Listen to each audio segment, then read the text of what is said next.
ভুয়ো পাসপোর্ট কাণ্ডে গ্রেপ্তার হলেন বারাসাতের বিজেপির নেতা জ্যোতির্ময় দে। শুক্রবার বারাসাতের নবপল্লী এলাকা থেকে পুলিশ তাকে আটক করে। সূত্রের খবর, পুলিশি হেফাজতে জিজ্ঞাসাবাদে উঠে আসে ইন্দ্রজিৎ দে নামক এক ব্যক্তির নাম, যিনি জ্যোতির্ময়কে ভারতে আসার পর পাসপোর্ট ও পরিচয়পত্র তৈরি করে দিয়েছেন। এই ঘটনায় নতুন একটি দিক সামনে এসেছে, যেখানে জানা যায় সমীর দাসের সঙ্গে জ্যোতির্ময়ের সম্পর্ক ছিল এবং সেই সম্পর্কের ভিত্তিতে বাংলাদেশ থেকে আসা অনুপ্রবেশকারীদের জন্য বেআইনিভাবে ভোটার, আধার, প্যান কার্ড সহ যাবতীয় পরিচয়পত্র তৈরি করা হতো। রবিবার বারাসাত আদালতে ইন্দ্রজিৎ দে 3 দিনের পুলিশি হেফাজতের নির্দেশ দেন। উল্লেখ্য, ইন্দ্রজিৎ দে বিগত পৌরসভা নির্বাচনে বারাসাত পৌরসভার 27 নম্বর ওয়ার্ডের বিজেপির প্রার্থী হিসেবে দাঁড়িয়েছিলেন। এই ঘটনায় বারাসাতে তীব্র চাঞ্চল্য সৃষ্টি হয়েছে। পুলিশ তদন্তের মাধ্যমে আরও তথ্য উদ্ধারের চেষ্টা করছে। Bureau report, news prime Times.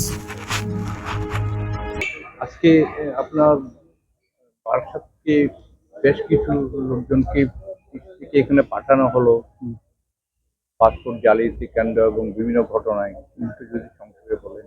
হ্যাঁ, ওদের যেটা পাঠানো ছিল 12/17/2025 কেসে, ওনাদের যাদের রিটার্ন হয়েছে, মানে পিসি থেকে রিটার্ন ছিল, তাদের সবগুলোকে জেসি হয়েছে মোরাললেস 5%।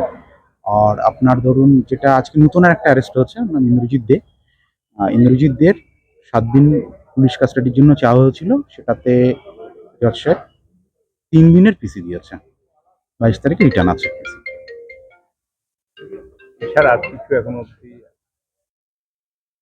ডেভেলপমেন্ট চলছে, ইনভেস্টিগেশন অফিসারের বক্তব্য মনে চলুক, তারপরে দেখা যাবে।